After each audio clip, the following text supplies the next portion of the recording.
Kotse ba?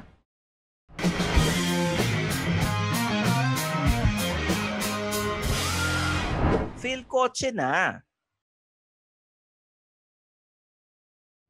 After 22 years, nagbabalik ang FEU, Toyota Tamaraw into the market.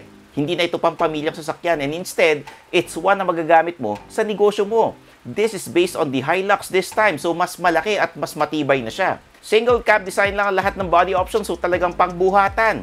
Ano nga ba mga options mo rito? Yan ang titingnan natin in this quick look of the return of the comeback, the Toyota Tamaraw. Like this video, subscribe to our channel. Hanapin nyo lang kami sa social media at isend ito sa mga tito nyong may Tamaraw FX pa sa bahay. Bagong lahat, syempre, price reveal muna tayo. Etong presyo.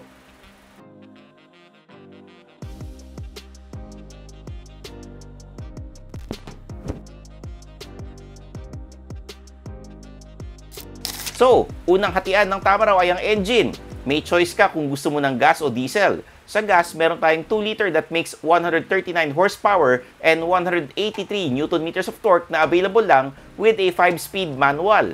Medyo basic ang cabin nito pero at least merong power steering, aircon, 2 speakers, 2 DIN radio at cup holders. Sa body ng gas variant, available ito as utility van with rear aircon system, drop side or aluminum van. Sa diesel naman, meron tayong 2.4-liter 2GD FTV.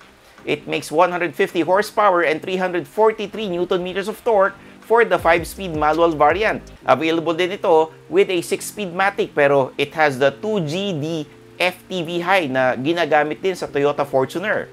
Dito sa Tamaraw, it makes 150 horsepower and 400 Nm of torque. Pagdating sa amenities, medyo quits lang ito sa gas variant pero maraming dagdag dito sa automatic na diesel. Sa labas, meron itong 16-inch alloy wheels, LED headlights at DRL pa. Sa loob naman, mapapawaw ka dahil itong automatic diesel merong 7-inch touchscreen with Apple CarPlay and Android Auto, power adjustable side mirrors, front airbags, ABS and EBD. Dito sa Tamaraw Diesel, available ito with 2 kinds of drop side bodies, utility van and aluminum van din. Aside sa body options, marami ring options ang Tamaraw in purchasing, insurance and maintenance.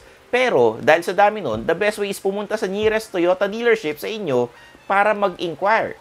So that's it for this video. I'm your host Stanley Chiang, yung senpai ng turbuhan na nagsasabing i-follow nyo na lang kami sa aming mga social media accounts. So paano ba yan? Kita-kits tayo sa next video dito lang sa Phil Kotse. Bye-bye! Thanks for watching. For the latest news, reviews, and anything you want to know about cars and car ownership, visit philkotse.com. Follow us on YouTube, Facebook, Instagram, and Spotify para hindi ka huli sa usapan. Tandaan, kotse ba? Phil Kotse na!